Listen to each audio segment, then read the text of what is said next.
I know you've been with the team for a few months now, like you said, but tomorrow it's the real deal. I know it's an exhibition. I know it's Bemidji State, but it's still game day. What are those emotions like as you head into your first game? Yeah, I think mostly just excitement. We've been playing against each other for about 4 months now, and so getting the opportunity to go out, show what we've been working on, and just a chance to be sharp and be really disciplined and kind of show that we're here for a reason and that we have the pieces working together in the right ways. So we're excited to go out there and get that chance for sure.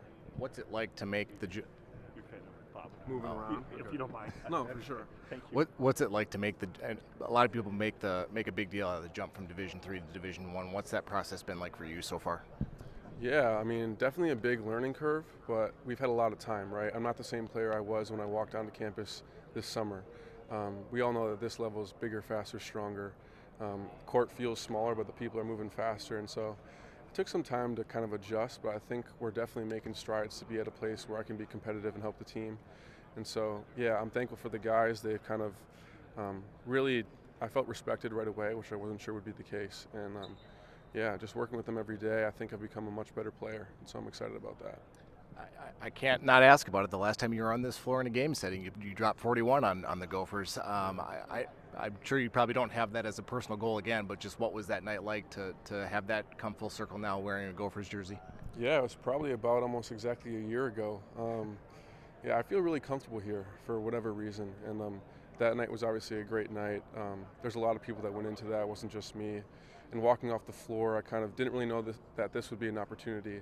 But now I'm here. I'm probably going to try and stay within the offense a little more this time than last year. Kind of build that trust with the coaches, do what we've been working on in practice. And yeah, I just feel blessed to have the opportunity to keep playing here. I think it's a great basketball state, and I think we have a lot of good pieces, so it'll be fun. What's it like to be able to share this year with, I think the roster's half Minnesota kids, if I have my math right. You got Lukai, you've got Dawson, you've got Parker, you got Isaac and Grayson. Just what's it like to be able to share the season with the Minnesota guys?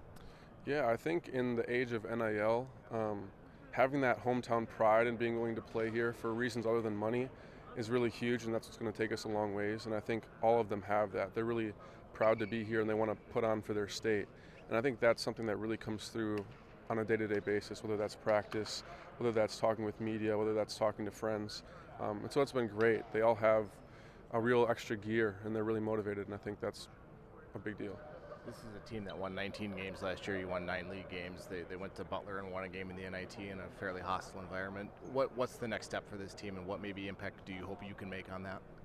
Yeah, I think a part of that is demanding excellence every day. We have a really high standard at practice and hopefully for games in the future. And we're definitely not trying to take a step back. This is a year where we need to make the tournament, and I think everyone has that sense of urgency.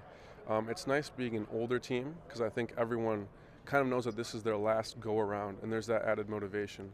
But at the same time, we've all played a lot of college basketball games in our lives. We know what it takes. And so, yeah, we're really looking to make that next step, if that makes sense. Right. What were those conversations like when you were in the portal with Ben and then you decide you want to come play for the Gophers after playing against him last year? Just what was that moment like when you either made the call or I don't know if you were on a visit when talking with Ben and saying, hey, I'm going to come here and I want to play for you?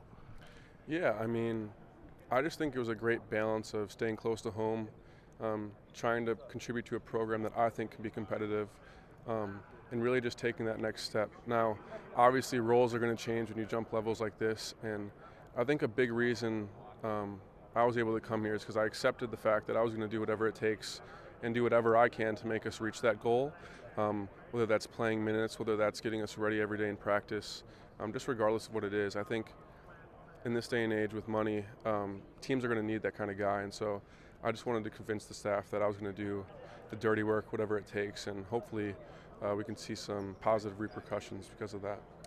For the fans that either didn't get a chance to see you play with Macalester or see you drop the 41 here that you did last year, what does a Caleb Williams bring to this roster? Oh, now I think I've adjusted and kind of changed my game, but gotten better in a lot of ways, and I think just being able to bring that energy, being a good defender, obviously going to make shots. That's something that I'm used to and I've done for a long time. But also finding ways to put our really elite guys in positions to score. So that's Dawson, Mike, Kai, even Frank, like finding ways to get them in easy positions to score and get easy buckets throughout the game really allows us to bank energy and use on the defensive end and stuff like that. And so kind of just trying to be a floor general, I've seen a lot of basketball. People have thrown a lot of things at me offensively or defensively in the past, and so I just feel like I have an opportunity to contribute in a couple different ways. I've been surprised by asking some of the guys about rituals or superstitions or something that you do to get yourself locked in for a game. Yeah. Like, do you have anything that you do? Um, that's a good question.